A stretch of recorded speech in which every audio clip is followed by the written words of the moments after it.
Oi de novo, família Bethel. É bom falar contigo, pelo menos dessa maneira. Temos muitos em nossa comunidade internacional, nações de todo o mundo que estão assistindo. Isso é bem divertido. Adoro conhecê-lo, conversar contigo quando viajo, ver você em sua igreja, conferência, qualquer outra coisa. Agradeço a todos. Também, é claro, nossa família local. Estamos tão felizes que pelo menos podemos passar esse tipo de tempo juntos. Orando para que em breve possamos nos reunir novamente no prédio. Mal posso esperar. Pessoas me enviam vídeos hilários do que será nosso primeiro domingo quando voltarmos. Mas, de qualquer forma, estamos agradecidos. Meu Deus, o que você achou das músicas ministradas nessa manhã?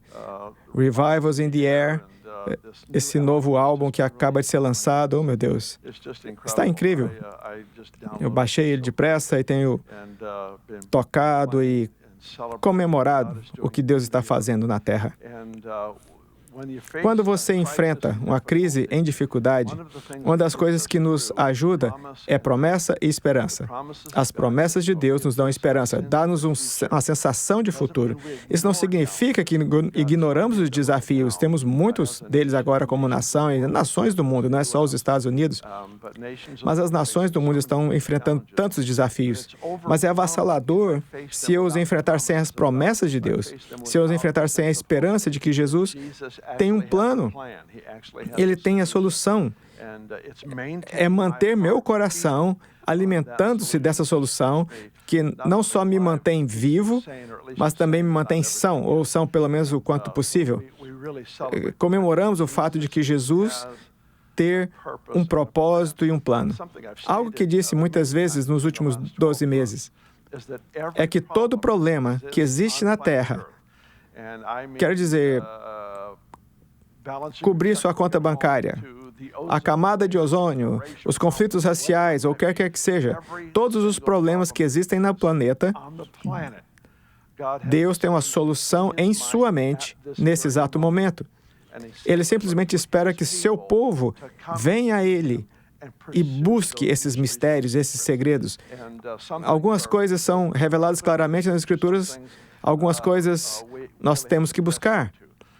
Mas eu me lembro das Escrituras no Provérbios 25, verso 2, que é a glória de Deus em cobrir as coisas. Então, Ele encobre as coisas, não de nós, mas para nós. É a glória de Deus em cobrir as coisas. E é a glória dos reis de descobri-las. Então, a sua realeza, a minha realeza, um sentido muito real, é demonstrada. Realeza porque quem é nosso Pai? A realeza é demonstrada por esse privilégio de buscar a Deus por soluções. Agora é o momento em que realmente precisamos disso, vez após vez. Eu teria dito isso semana passada, ou na semana anterior, mas isso aumentou. A consciência de nossa necessidade da intervenção de Deus está ficando cada vez mais crítica semana após semana. Eu escrevi algo essa semana, eu queria ler ao começar. Então vou passar rapidamente ao assunto do Pentecostes, porque isso é o que é hoje. Estamos comemorando o domingo de Pentecostes. O racismo é mau. É demoníaco em sua essência.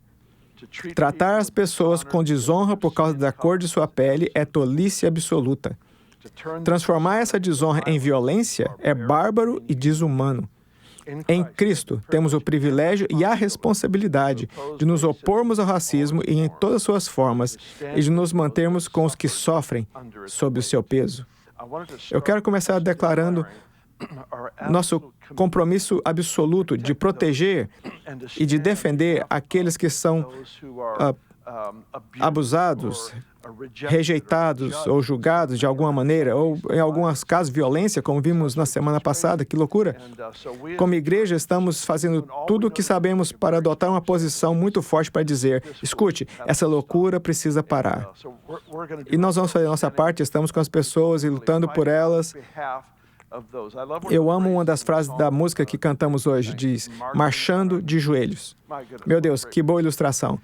Estar de joelhos é um lugar de oração, é um lugar de intercessão. Esse é o lugar onde um grande avanço ocorre.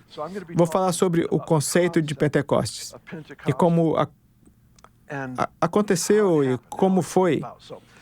Se abrirem suas Bíblias e vamos direto para o capítulo 1 de Atos, eu quero falar desse capítulo incrível. Muitas pessoas pensam que as palavras finais de Jesus para a igreja foram: vá por todo o mundo, prega o evangelho, discipule as nações. Essas não foram as suas últimas palavras. Suas últimas palavras foram: espere em Jerusalém até receber a promessa do Pai. Espere em Jerusalém até que seja revestido de poder do alto. O ir é essencial.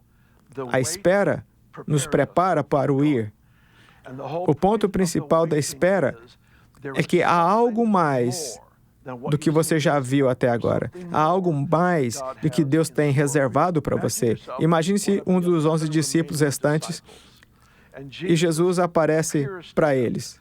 Um dos momentos em que ele apareceu a eles foi em João 20, onde eles estavam escondidos em um lugar pensando que seriam mortos em seguida. Se você pode imaginar a hostilidade da hora, eles estão literalmente com medo por suas vidas, escondidos ali. Jesus sempre sabe onde estamos. Ele simplesmente apareceu passando pela parede, seja como foi. Isso não ajudou em nada com medo. Quando alguém simplesmente aparece e não sabia o que era Jesus. Tem que ter isso em mente. Jesus simplesmente apareceu na sala. O medo deles acabou de aumentar. E ficaram aterrorizados. Jesus diz: paz seja convosco. Isso não ajudou porque estavam com tanto medo para receber qualquer tipo de paz.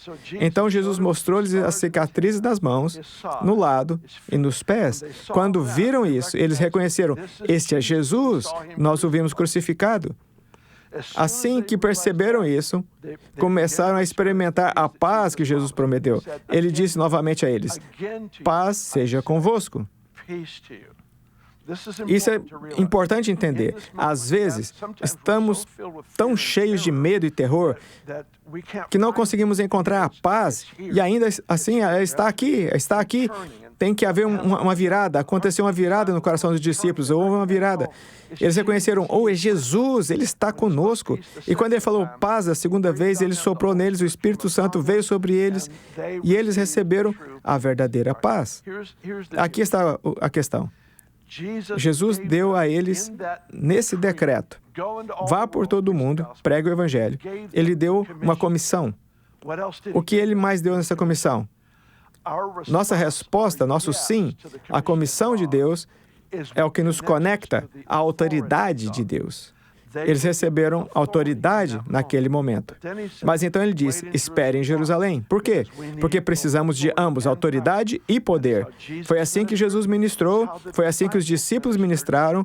Quando foram delegados sob a unção de Jesus, eles foram delegados. Se você lembrar, em Lucas 9, Jesus deu aos discípulos poder e autoridade. Ele deu a eles ambos para agissem enquanto ele estava na terra. Mas quando ele se foi para a mão direita do Pai, eles tiveram que encontrar mais uma vez esse lugar de autoridade e esse lugar de poder, porque agora eles fariam isso sem Jesus ao seu lado. Ressalto algo que considero tão crítico, tão importante. Um dos comentários que Jesus fez a seus discípulos, que tenho certeza foi a coisa mais difícil de entender que eles já ouviram. Ele diz: é melhor para você que eu vá. Imagine isso. Eles passaram 3 anos e meio com Jesus. Eles podiam perguntar-lhe qualquer coisa. Eles constantemente impactados por suas ações, suas palavras, aprenderam com seu comportamento. Tudo era uma escola de discipulados de 3 anos e meio. E nesse momento de adoração absoluta, eles querem sentar-se à sua mão direita, à esquerda, eles querem estar com ele enquanto ele toma o domínio sobre os reinos do mundo. Todos estão se posicionando para apoiar esse Messias. Então ele diz: é melhor que eu vá. Eu não consigo imaginar ouvir algo na sua posição que seria mais oposto ao que eles estavam sentindo. Ele diz: é melhor que eu vá, porque se eu não for, não posso enviar o Espírito Santo a vocês. Imagine isso. Você é um dos 11, Jesus está ao seu lado, A qualquer momento você pode tocá-lo, você pode fazer uma pergunta, você pode receber instruções, ele está lá te guiando com seus olhos, o jeito que ele vive a vida, há uma lição constante do que é conhecer a Deus, seguir a Deus, ele está bem aqui. E, no entanto, aquele que está bem aqui disse, será melhor se eu for, porque eu enviarei o Espírito Santo. Aqui está o desafio. É o seu relacionamento com o Espírito Santo melhor do que se Jesus estivesse ao seu lado? Se não for melhor, então não estamos utilizando o que Deus nos forneceu. A presença do Espírito Santo em nós e o poder do Espírito Santo que repousa sobre nós. Foi para isso que fomos designados. Fomos chamados para isso. Paulo diz que o Evangelho do Reino de Deus não é só em palavras, é em poder. Deve haver uma demonstração de poder. Poder na nossa vida pessoal para vencer o pecado, tentação, esse tipo de problema. Mas também poder para o milagre. Poder para enfrentar as impossibilidades da vida. É por isso que fomos designados a viver, é andar no poder absoluto de Deus para demonstrar a ressurreição de Jesus. Toda vez que você e eu oramos por alguém há um milagre, é uma demonstração que a ressurreição de Jesus é real. Se eu oro por você e você experimenta um milagre, você acabou de ver o que Deus pode fazer. Se eu oro por você e nada acontece, você acabou de ver o que eu posso fazer.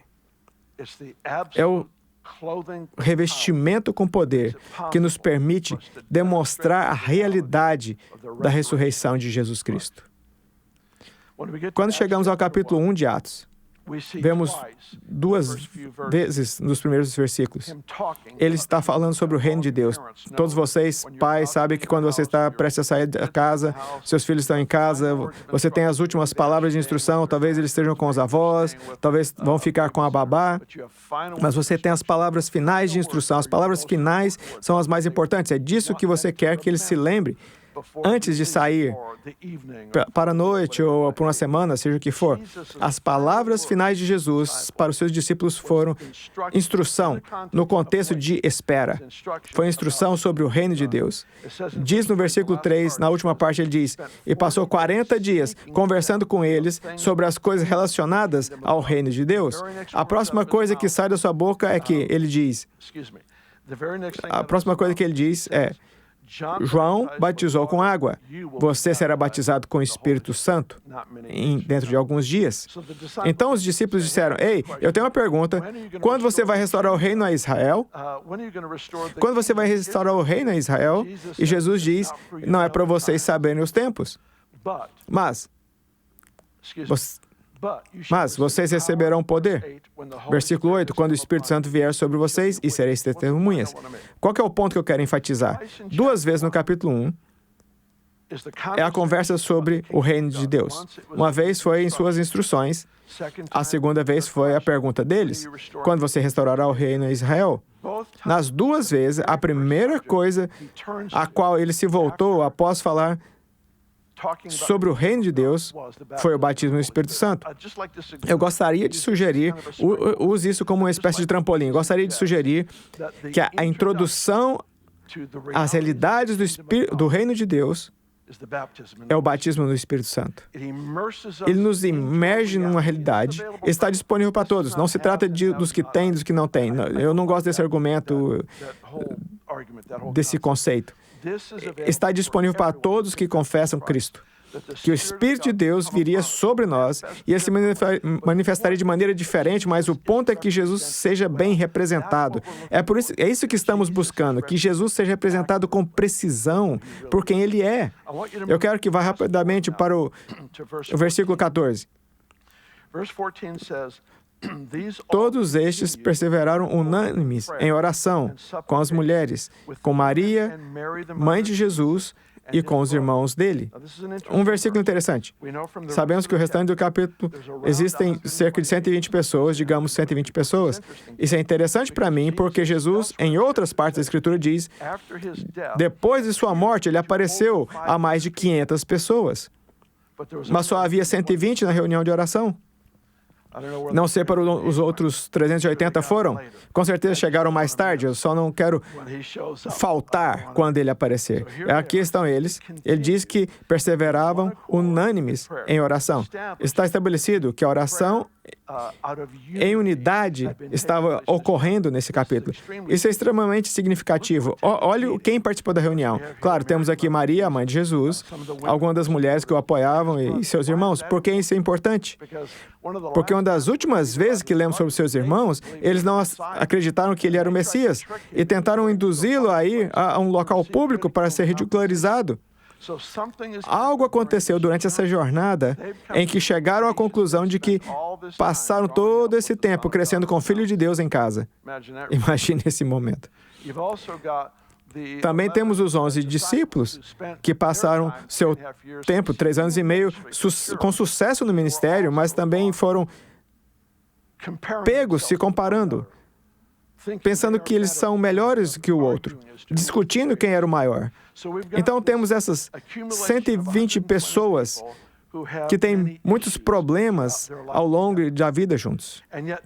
E, no entanto, nesses 10 dias de oração, não sei se eles resolveram os problemas antes de iniciar a reunião de 10 dias de oração, ou se foram resolvidos na reunião de oração. Quando se lembra quando Pedro negou Jesus, e Jesus apareceu depois e disse a Pedro, você me ama mais do que esses?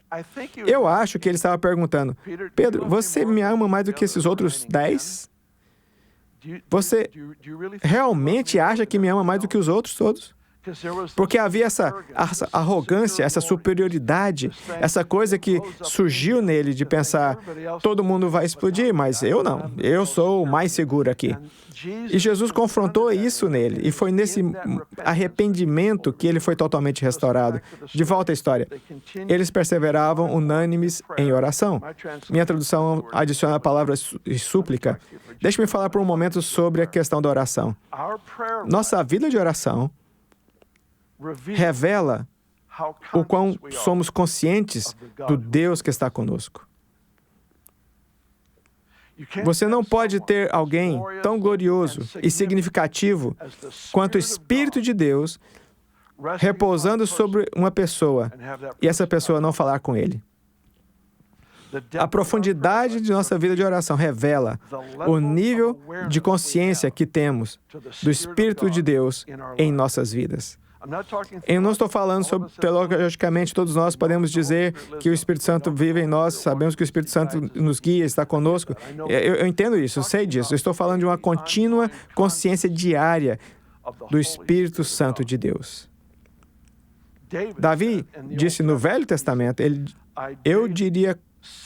eu diariamente coloco o Senhor diante de mim. Não é que eu possa colocar Deus onde que Ele quer. Não é isso que está debaixo do nosso comando. Nós estamos debaixo do dele. Mas Davi está dizendo, Ele está em todo lugar, então eu volto a minha atenção para o Deus que está comigo.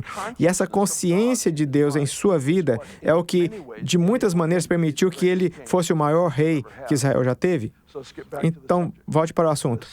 A segunda coisa que eu quero desafiá-lo é que para a maioria das pessoas, na nossa vida de oração, o tempo que estamos buscando conforto, buscando paz, o prazer do Senhor, conforto e prazer, vamos pegar essas duas palavras, esses são conceitos bíblicos.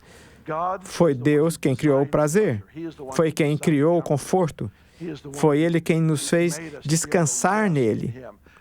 Eu sou aceito no amado. Ele se deleita comigo. Eu sou o tesouro dele, sou a menina dos olhos dele. Todas essas coisas são absolutamente 100% verdadeiras. Mas o que acontece quando distorcemos nossa busca pelo conforto é que sacrificamos o estilo de vida de uma oração impactante. Existem orações de comunhão com o Senhor que são refrescantes, tranquilizadoras, trazem esperança, edificam fé. Mas o apóstolo Paulo ensinou certa vez que a oração é comparada com o dar à luz. Ele disse, estou em trabalho de parto por você, até que Cristo seja formado em você. E o contexto era a oração. Pense nisso. Este é um assunto estranho. Mas é interessante a intensidade da oração. É para aqueles que só buscam um relacionamento com Deus de conforto e prazer, nunca conhecerão o tipo de oração que move montanhas. Você deve ser capaz de sentir a dor do Senhor, a dor de uma situação. Como pais, sabemos o que é estar em uma situação dolorosa com nossos filhos. Mas aqui está o importante. Chegamos diante do Senhor e oramos até que isso seja removido, até que haja um sentimento de que rompeu. Lembro-me quando meu irmão, 10 anos mais novo do que eu, Bob na época, quando ele tinha 11 meses, ele estava muito perto da morte. De fato, os médicos disseram que ele tinha 12 horas de vida. Lembro que os pais da minha mãe moravam conosco nessa época, de fato, boa parte da minha vida. Eles viveram conosco durante essa temporada.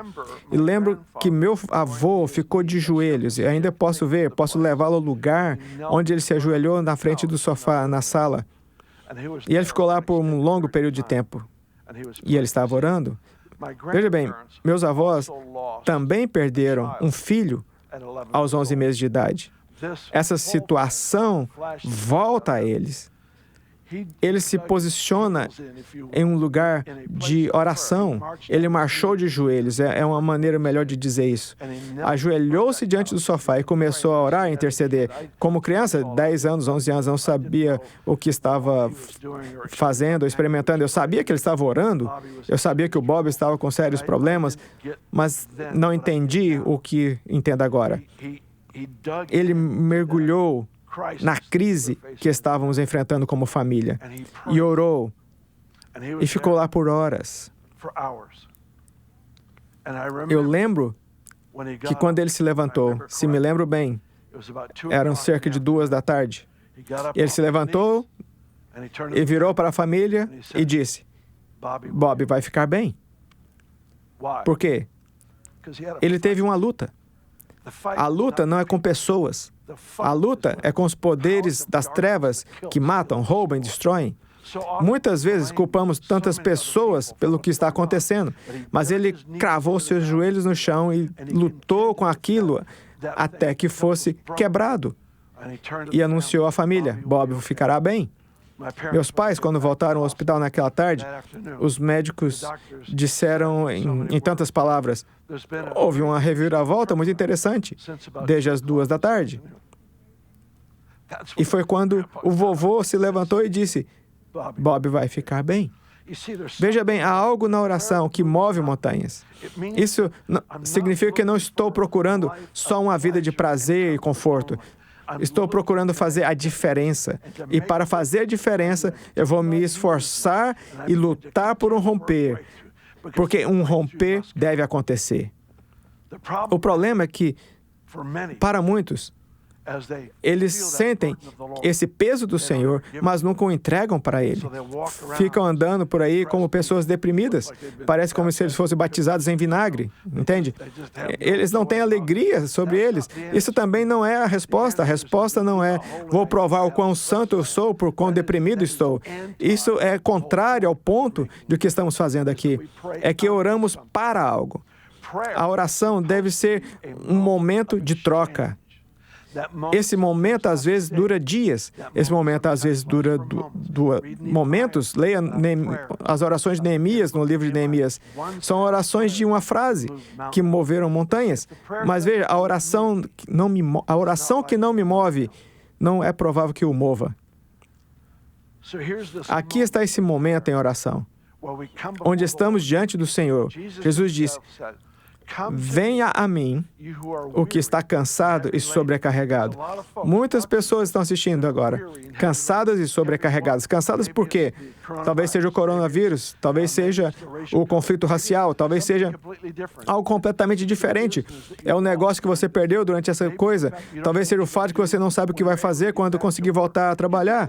Pode ser qualquer coisa, uma crise de saúde, seja lá o que for.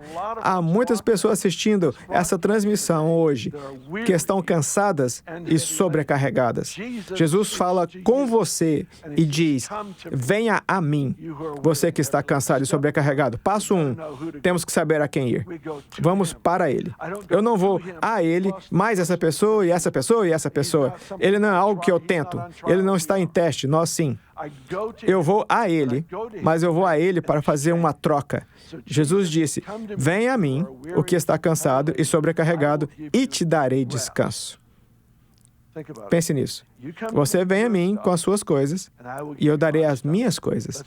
Vamos fazer a troca. Como eu já falei tantas vezes durante esses anos todos, se você entra na presença de Deus com um fardo pesado e sai do mesmo jeito que entrou, então não estava orando, estava reclamando.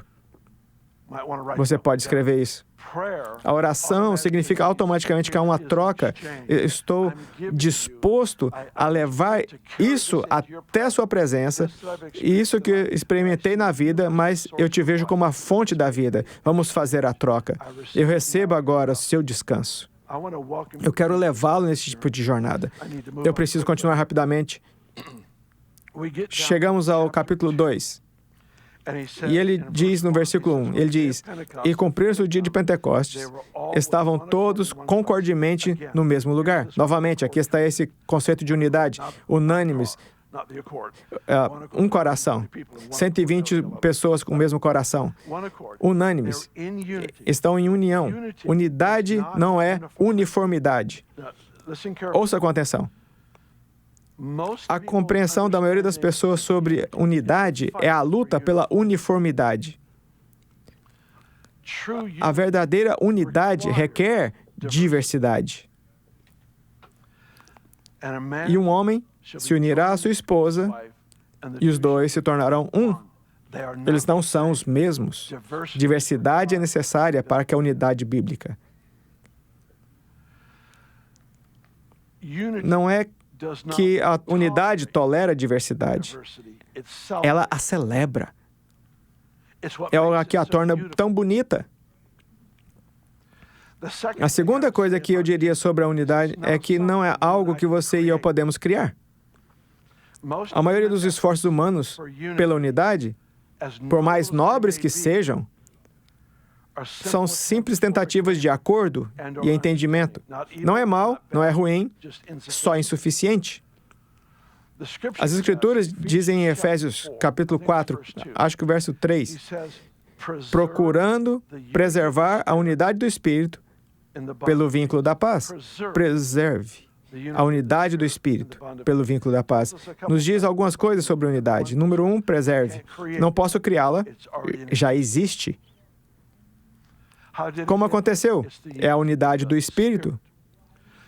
A verdadeira unidade bíblica é vista onde quer que o Espírito Santo tenha influência.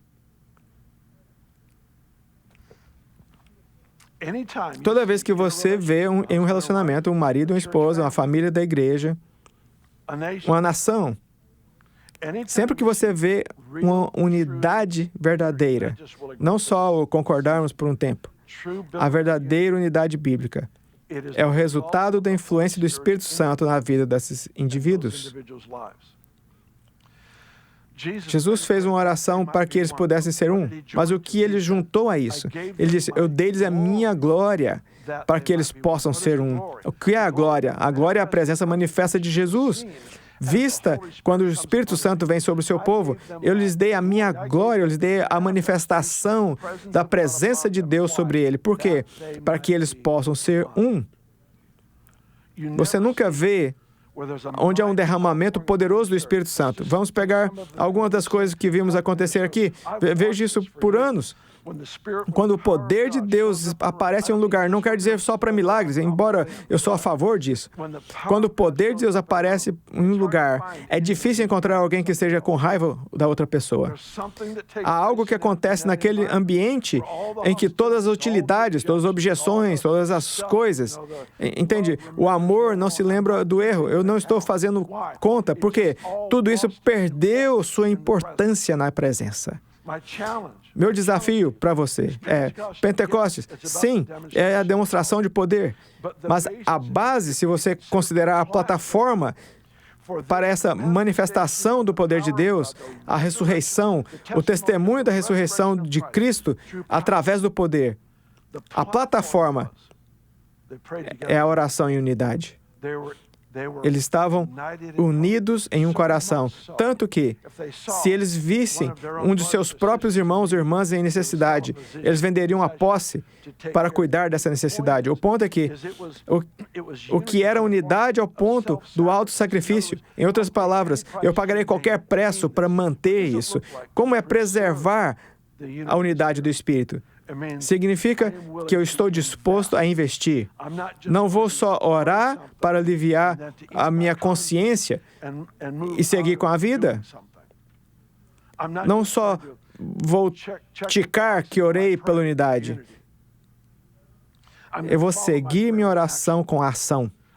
Eu estava pensando essa manhã, uma das minhas histórias favoritas é onde Israel marchou em volta das muralhas de Jericó, história louca. Eles marcharam por 7 dias, no último dia 7 vezes, eles deram um grito.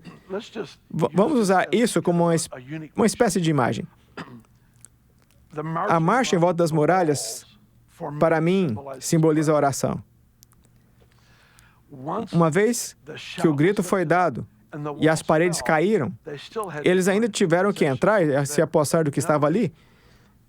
Em outras palavras, a oração removeu o obstáculo da vitória, mas ainda tiveram que exercitar a vitória. A oração é vital. Você deve orar. Devemos orar até que possamos nos levantar e dizer, Bob vai ficar bem.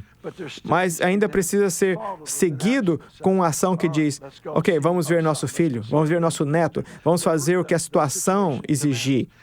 No caso que estamos enfrentando agora como nação, é importante que oremos, mas também é importante que busquemos e tenhamos certeza de que a comunicação esteja aberta, seja honesta, que amemos uns aos outros. Não precisamos de acordo, nós só precisamos de amor e carinho pelas pessoas. Quando eles estão tristes e você teve o melhor dia de sua vida, deixe isso de lado, chore com os que choram. Muitas vezes, as pessoas veem alguém recebendo atenção porque tiveram uma grande perda, como experimentamos essa semana. E outros grupos dirão, mas e eu? E eu? Eu sofri isso, eu sofri aquilo. Dê às pessoas o seu momento. Vamos chorar com aqueles que choram. Vamos deixar a poeira baixar. Vamos chorar com aqueles que choram. Vamos orar e buscar em ação a graça curadora de Deus por toda a desordem que existe em nossas nações. Agora diz no versículo 2, de repente veio um som do céu. Eu ensinei isso há vários anos e quero falar sobre isso hoje. Mas deixe-me dizer que milhares de pessoas de Jerusalém se reuniram porque ouviram um som. Só quero te sugerir que o som não foi de 120 pessoas orando em línguas. Não foram 120 pessoas orando em línguas. Reading não é o maior centro cultural do mundo. E, no entanto, você pode ir ao centro da cidade e ver 4 ou 5 dos nossos estudantes árabes falando em seu idioma. Eles não vão atrair milhares de pessoas. Você não vai despertar uma cidade inteira como Jerusalém para algo simplesmente porque está falando línguas estrangeiras. Nós devemos ver daqui do testemunho aqui, a cidade estava cheia de pessoas falando em outras línguas. Então, não foi isso? O que os atraiu foi o rugido do céu. Houve um som. Houve o som do coração de Deus que foi lançado na terra e despertou uma cidade inteira. Eles largaram seus brinquedos, suas ferramentas de trabalho, suas panelas, o que estiveram fazendo às 9 da manhã. Eles foram atraídos para onde o som ocorreu. Quando viram essas pessoas orando em outras línguas, aparentemente agindo desorientadas, porque havia um pensamento que estavam intoxicadas, ficaram ali e começaram a zombar deles. Eles estavam confusos. Todos os tipos de reações negativas. As pessoas dizem, bem, se for um avivamento real, não haverá ofensa. O oposto é verdadeiro. O oposto é verdadeiro. Sempre que Deus aparece, haverá ofensa. É como é. Um dos grandes profetas dos últimos anos disse: Deus ofenderá sua mente para revelar seu coração. Naquele momento, eles zombaram. E Pedro se levantou. Quero que você veja isso. No capítulo 2, verso 14, diz: Pedro, porém, pondo-se de pé com os 11, levantou sua voz e disse-lhes: Homens judeus e todos que habitais em Jerusalém, seja isto notório, e escutai as minhas palavras. Esses homens não estão embriagados, como vós pensais, porque só é a 3ª hora do dia. Essa é uma conclusão estranha. Eu quero convencê-los de que eles não estão bêbados como você pensa. Como eu vou fazer isso? São 9 da manhã. Argumento estranho. Mas então ele começa a ler. Eu quero que você veja o que ele lê, o que ele declara. Ele cita isso do livro de Joel, o profeta Joel. Nos últimos dias, derramarei o meu espírito sobre toda a carne. Pare por um momento. Quando o Espírito Santo é derramado, quando o Espírito de Deus está trabalhando em um grupo, quando ele é verdadeiramente livre para fazer o que ele quer, ele quebra todas as barreiras que criamos. Eu quero que você olhe para isso agora. Derramarei o meu espírito sobre toda a carne, toda raça. Quando o Espírito de Deus aparece, há igualdade de condições, não há ricos e pobres. Não existe essa raça contra essa classe contra essa classe. Todas essas coisas são destruídas na presença de Deus. É por isso que podemos dizer: preserve a unidade. A unidade é o fruto de seu trabalho em e através de nós. Veja isso. Eu derramarei o meu espírito sobre toda a carne. Seus filhos e filhas profetizarão. Filhos e filhas. A barreira de gênero, e só há 2. A barreira de gênero é quebrada no derramamento do Espírito.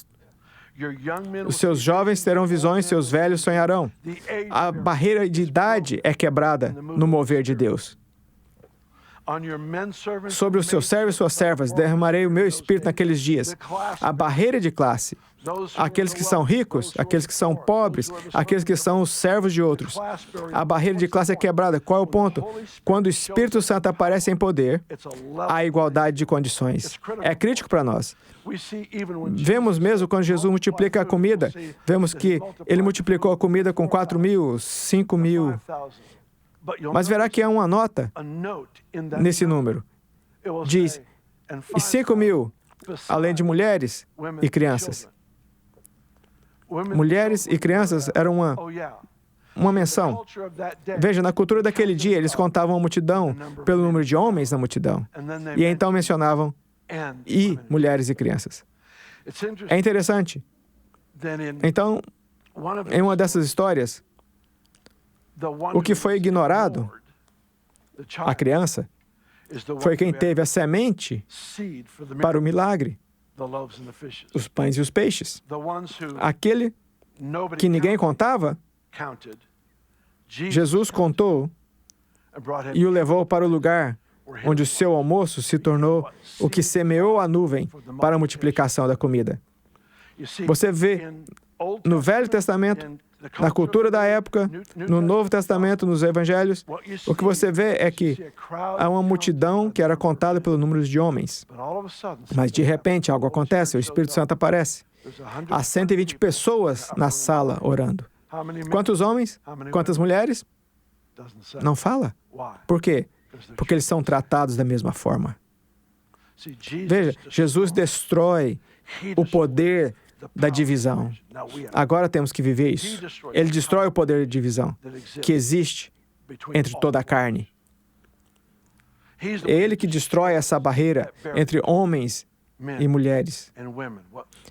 Os homens são qualificados para fazer, ou que as mulheres são qualificadas a fazer. Ele é quem destrói essa barreira, esse muro divisor.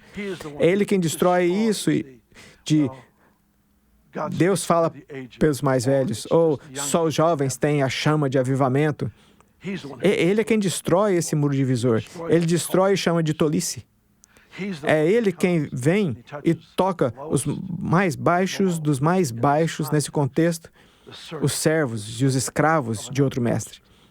E Ele lhes dá acesso ao mesmo derramamento maravilhoso e glorioso do Espírito Santo que é oferecida a todos. Temos que ter cuidado para não voltarmos a um padrão cultural que exalte um grupo acima de outro.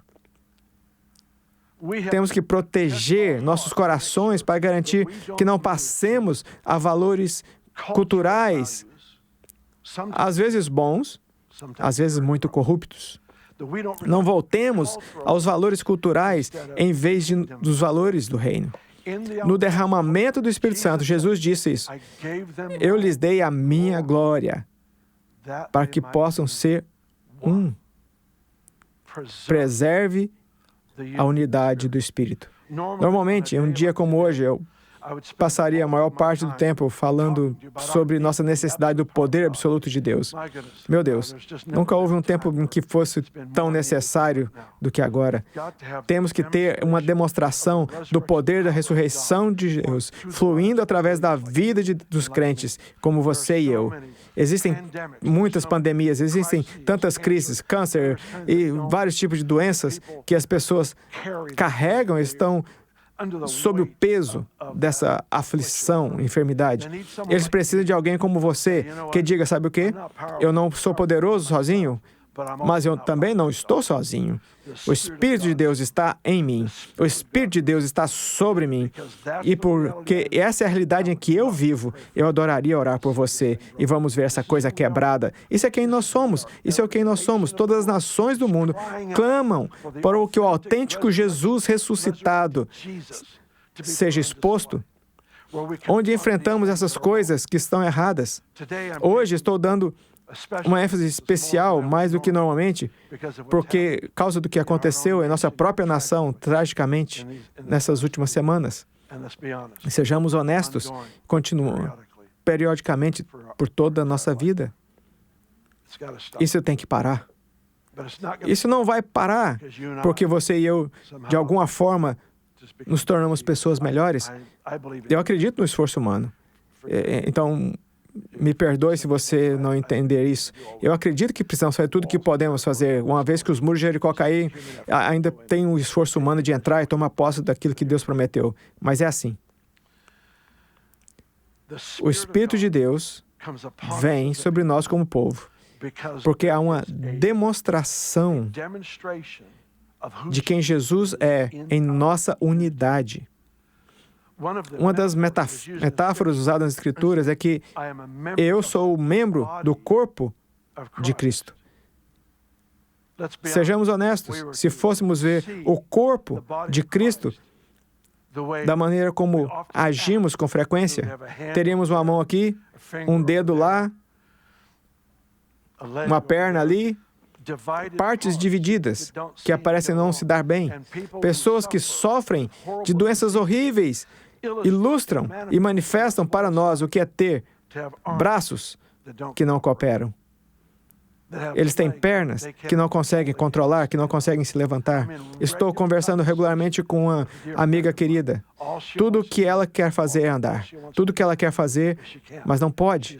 Ela está tão presa nessa cadeira de rodas. Então, estamos lutando para que ela se levante e ande, porque é o destino do Senhor. Ele fez aquelas pernas para andar. Então, você e eu, sim, é uma demonstração de poder, mas agora eu quero a sua atenção voltada para as pessoas ao seu redor, pessoas ao meu redor, que precisam de um momento extra, precisam de encorajamento, mais do que só quando estão vendo, mas quando não estão não vendo. Tomamos uma posição e dizemos, aqui não, aqui não. Esse tipo de comportamento é inaceitável. Inaceitável. Jesus ama todas as raças. Deixe-me dizer isso.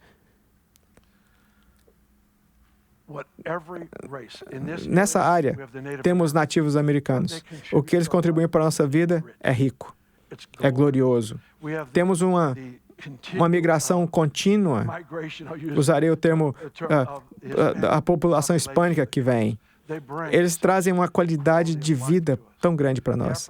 Os afro-americanos, a lista continua, eu sei que eu vou esquecer alguém, mas o ponto é que somos melhores porque eles estão em nossas vidas. Eles não só merecem tolerância, eles merecem comemoração, eles merecem honra.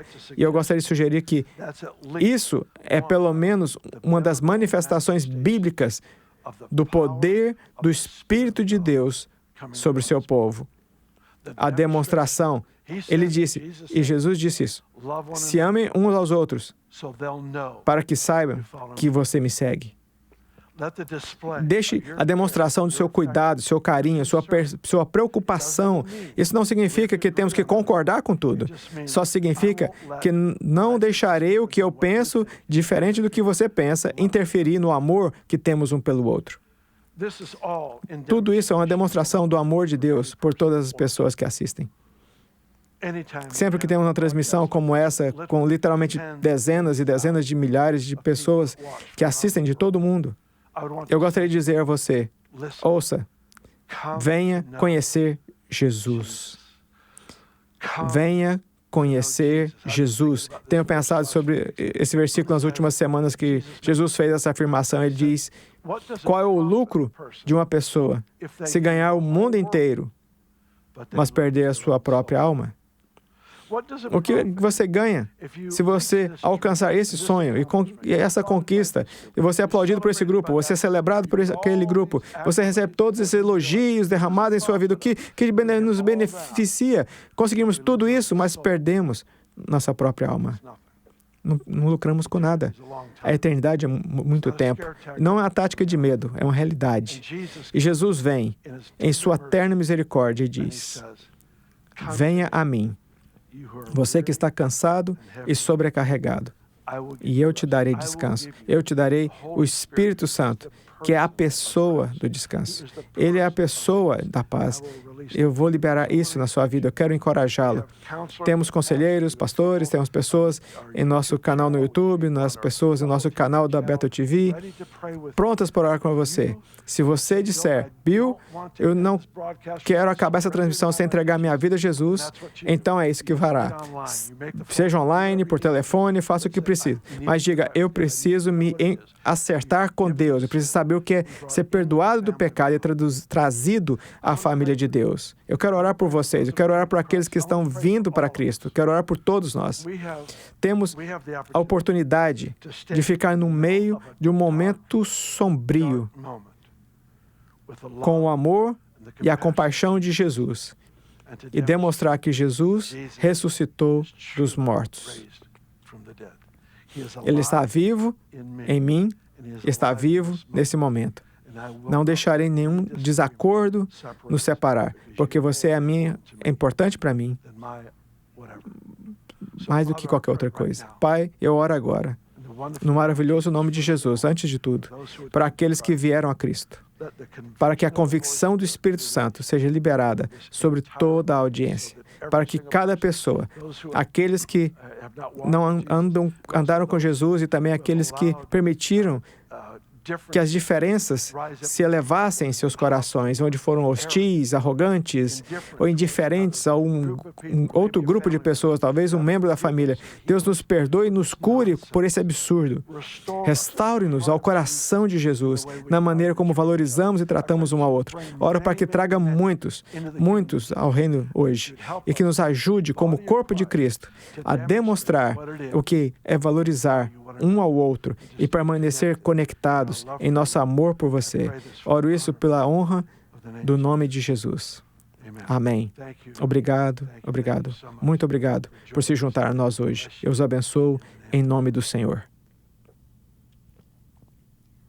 Uau, uma mensagem tão poderosa sobre a beleza e o poder do Espírito Santo em nossas vidas. Muito obrigado, Papa Bill. Eu amei como ele falou sobre como queremos representar bem a Jesus. Queremos representá-lo com precisão. Isso é porque temos o poder do Espírito Santo, o poder da ressurreição demonstrado em nossas vidas como crentes, que o representaria com precisão ao mundo que está em necessidade dessa demonstração de poder. Absolutamente. Fiquei impressionada com a forma como ele falou a verdade que com a presença do Espírito Santo em nossas vidas.